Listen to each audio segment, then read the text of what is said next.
We're OnCloudMom, a blog about pregnancy, babies, toddlers, and motherhood.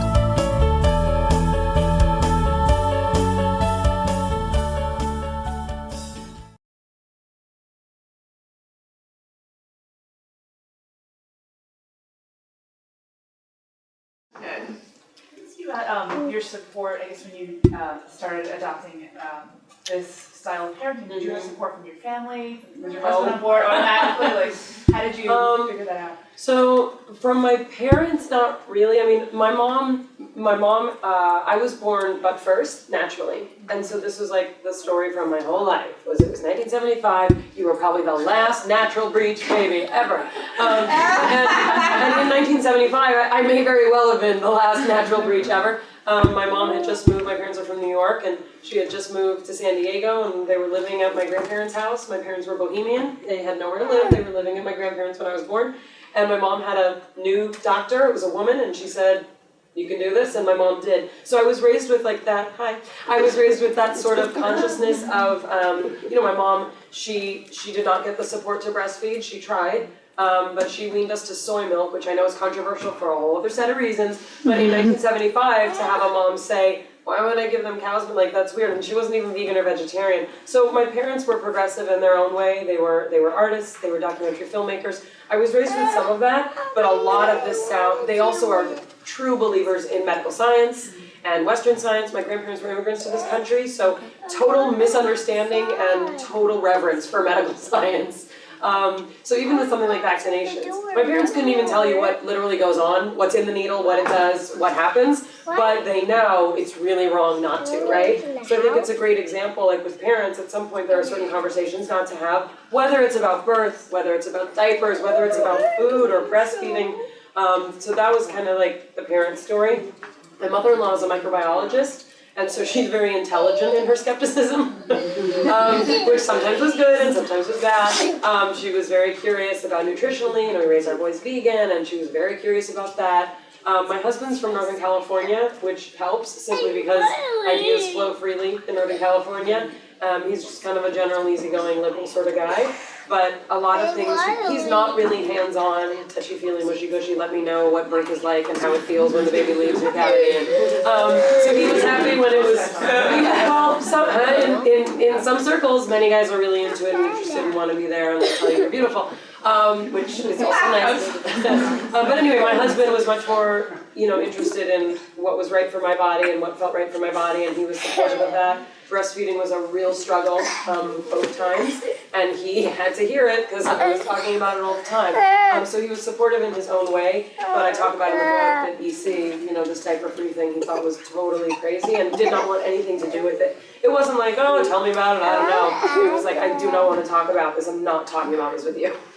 That's what that sounded like. But, as I talk about, he came around, within the course of a year from me not shoving it down his throat and planning to kind of do it on my own was my plan. And I'm glad that he joined along. So, did you have another question also? Yeah, well, I was just wondering if that changed because I know he was really into Legos too. Yeah. Kind of changed the composite of the house. Right, so it's an interesting question. So, because we were so not into early academics for Miles, and we didn't do colors, and we didn't do the alphabet, and we didn't do shapes and all that stuff, it's true, and this is very common in homeschooling families where you will find this, that the second often is hearing things earlier than they would, even with storytelling. I have 4 sons, so Right. I totally understand. Right, and the littlest ones are way more. Exactly, and so, right, so even in terms of storytelling, there's a level of story that an older child, we follow kind of some of the Steiner philosophy of when to tell myth and how myth progresses and how it's important for different ages. And the notion is generally a young child will enjoy hearing your voice and being close to you, even if the content is over their head and is not technically damaging. But what I've gotten from a lot of other homeschooling moms with kids older than me is that certain things, it's just hard to do when they're together, not because of any rigorous, I don't want him to hear the alphabet, but more because of attention, and Fred is 3.5, not at all being interested in a lot of the structured stuff that Miles is interested in. So sometimes if my husband and I are home together, we divide and conquer, and because we're so not heavily academic, Again, the first 7 years are super special and imaginative in play and in their body. We feel like once Miles is 7, Fred will be at a stage where he can also start doing things on his own, where it's not so much conflict. But I don't feel a rigorous need to separate that way. It's not like I feel it's bad or harmful, but to me, families are used to having lots of kids for all of history, and the schoolhouse method of teaching, which is kind of what a lot of unschoolers look like. It's different ages together, different developmental stages, all together learning together. So to me, that's in our home, one child looked like one thing, and then we added to our family, and it became a larger community of our family. I'm really curious to know if you've gotten any feedback from working women like me who, after 12 weeks, I'm back in the workforce. So Sure. that attachment is really not possible, Sure. especially with the sleep situation. I had a couple of my kids off. I don't even think, my last one, I don't even think I had him in, but it was really, it wasn't my choice really, it was what I had to do because I needed to get up at 6:30 to make. Sure. So I'm really curious to hear the other side of the coin for working mothers that are doing everything and stressed out. Right. And they want this attachment, but it's just Right. I mean, I think part of it is that we talked a little bit about this last night.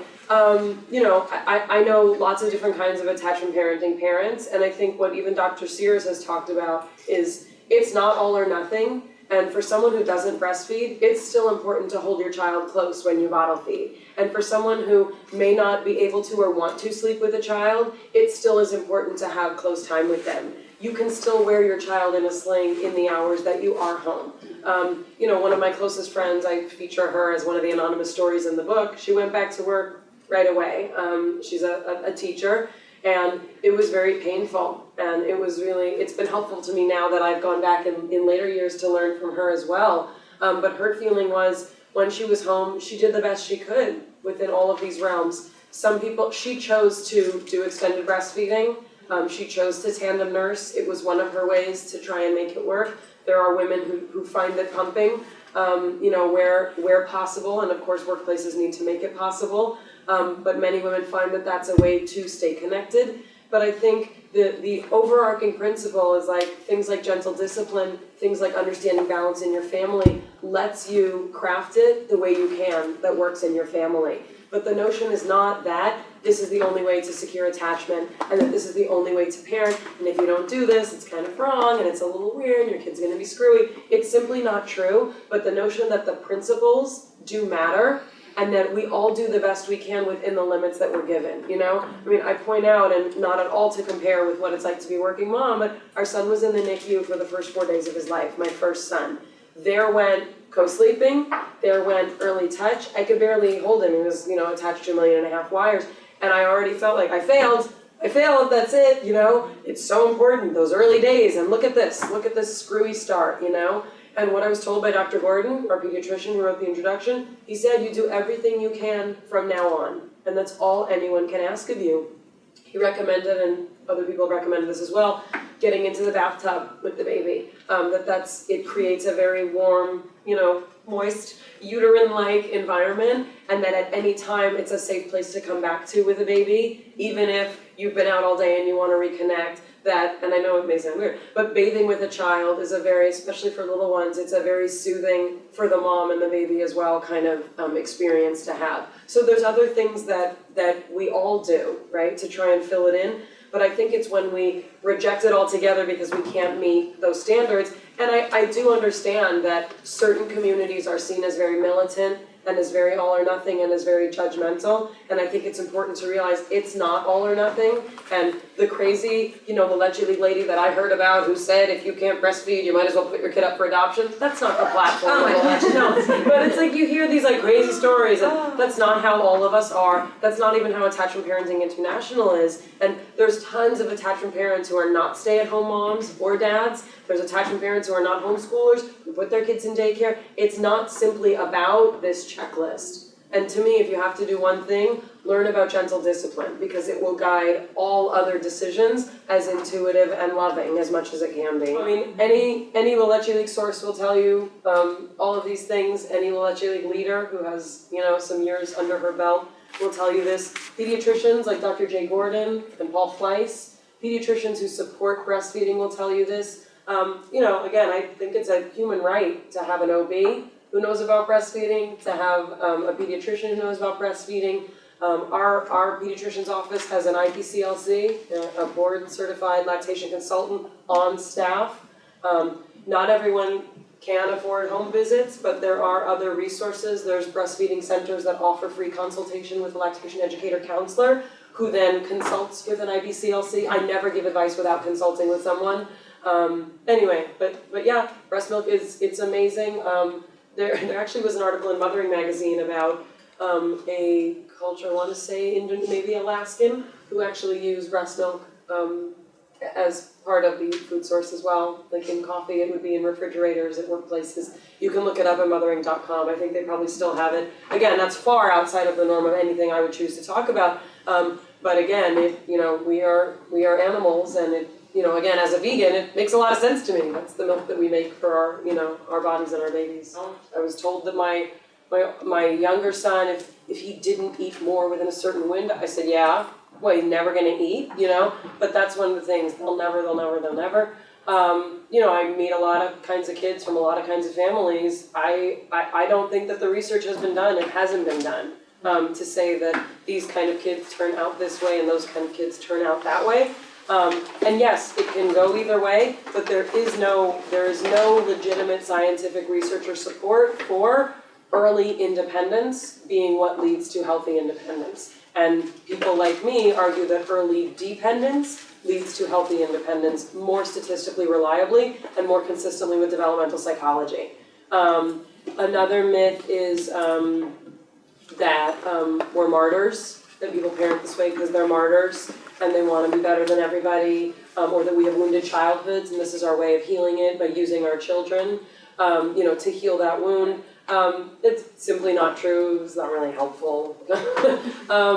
But no, people do this because they believe in it. Another myth is, that it's for rich people, that it's for white people, it's for people who can afford to stay at home. That's also simply not true. As I said, you can go to any organization like the Leche League International, which is women all over this world, none of whom are celebrities that I know of, who parent this way again because they believe in it. Another myth is that I make my husband do whatever I want and he's against this. That's generally not true and specifically not as well. People who parent this way do it only in a way that it needs to work for the family. I'm not a totalitarian spouse, just like I'm not a totalitarian parent. Could you talk also a little bit about gentle discipline, like what that means? I mean, if you're like, when my kid is going apeshit, like I don't really know. Sometimes you don't know what to do, right? Absolutely. So how do you handle a situation like that? Right. Okay. So it's sometimes hard to dive in with my kids going apeshit. Right. For you and me both. Right. But one of the things that gentle discipline talks about is learning your child preemptively. We talk about hungry, angry, lonely, and tired. Those are the four main reasons for us to have a fit. Much less, it is a 12-step thing also you hear. But many 12-step programs use hungry, angry, lonely, tired. And so, those are the four reasons that adults flip out, and those are the four reasons kids flip out as well. So, in general, we do a lot of preemptive, a lot of low expectations, meaning if it's been a very long day, it's not the night to also do whatever. And a lot of it sounds intuitive. I'm like, oh, of course not. But even I do it. I will overplan my kids. I will overplan our life, and then I'll wonder why also going to my parents where they love to give 7 kinds of sweets for dessert leads to a terrible car ride home, right? So part of it is framing it in children behave certain ways because they're absolutely reacting to their environment. And the general notion is that all children want to do their best, and they want to be their best. But if you do not pick up on the first time that they're telling you it's not working, the second, the third, and the fourth, they're gonna get louder, more violent, more aggressive, more obnoxious, more annoying, and then they will start throwing things at you. And that's simply the normal progression. So the question is not necessarily what to do. For me, what to do is never to use physical force against my child as a way to make them do what I want, okay? And I'm not saying I'm perfect and that I haven't touched angrily, and that's not what I'm saying, but it's never the way I solve something is to hit them. And again, this may not be everybody's thing, that's my thing. In addition, when I simply don't use timeouts, Yeah, I have to find a lot of other creative ways, sometimes to physically separate a child from a thing, to physically say, it's not acceptable for you to do that with your hands. We're gonna sit on the couch together and we're gonna take deep breaths, we're gonna read a book, like whatever we're gonna do, and sometimes it's, Miles, I don't know what I'm gonna do right now. I need you to stop using your mouth to make sounds and let me take a breath and figure it out. But a lot of this preemptive stuff, a lot of learning about what in you is getting stimulated will lead to very different situations. I recommend Adventures in Gentle Discipline in the book. It's a allegedly published book, but it has nothing to do with breastfeeding. But it's a fantastic book about real moms who mess up, and what it's like to deal with it. It's up to us to learn about parts of our parenting that we want to fix. It's not up to our kids to all of a sudden behave well and then everything's fine. And also I use the example, I talk about in the baby wearing chapter, there are cultures that don't have colic. It does not exist. And so the point not being like, oh, you have to wear your baby and it'll never have colic, because that's also probably not true. But to be able to say that when your framework is such that you are starting from a different point, your end result will be different. And I meet attachment parenting moms and kids who have total horrible days. Sometimes they have horrible weeks. There's a lot of things that go on in every family that determines what go on with kids, right? But to be able to work from a framework of they're doing their best, I'm the grown-up. I get to control myself and model the kind of behavior I want to see, and I get to figure out what button is being pushed and why. We're OnCloudMom, a blog about pregnancy, babies, toddlers, and motherhood.